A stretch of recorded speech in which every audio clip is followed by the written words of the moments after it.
नागपुरातून एक धक्कादायक बातमी समोर येत आहे। या बातमीनं खळबळ उडाली आहे। सहाय्यक पोलीस आयुक्तांच्या वाहन चालकावर कुऱ्हाडीनं हल्ला करण्यात आलाय।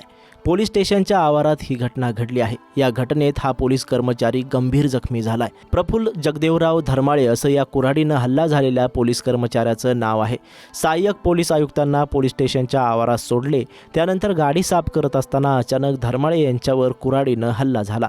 घटनेबाबत अधिक माहिती अशी की घटना कपिलनगर पोलीस स्टेशनच्या आवारात घडली आहे। धर्माळे हे नागपूरच्या सहाय्यक पोलीस आयुक्तांचे वाहन चालक आहेत।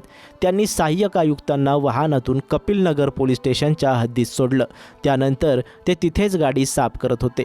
त्यांचं लक्ष नसताना अचानक आरोपीने मागून त्यांच्यावर कुऱ्हाडीने हल्ला केला। त्यांचं लक्ष नसल्यामुळे 2 घाव बसले, मात्र तिसरा वार प्रफुल्ल यांनी हुकवला। त्यांनी आरडाओरडा केल्यानंतर पोलीस स्टेशनमध्ये असलेले इतर पोलीस त्यांच्या मदतीला धावले।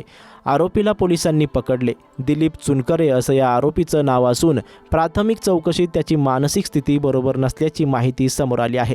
जखमी पोलीस कर्मचाऱ्यावर सध्या रुग्णालयात उपचार सुरू आहेत। दरम्यान दुसरीकडे नागपुरात एक गोळीबाराची देखील घटना घडली आहे। जुन्या वादातून एकाला जीवे मारण्याचा प्रयत्न झालाय। यावेळी गोळीबार आणि लाठ्याकाट्यांनी मारहाणीची घटना घडली। इम्रान उर्फ अब्दुल सत्तार असं या घटनेत जखमी झालेल्या व्यक्तीचं नाव आहे।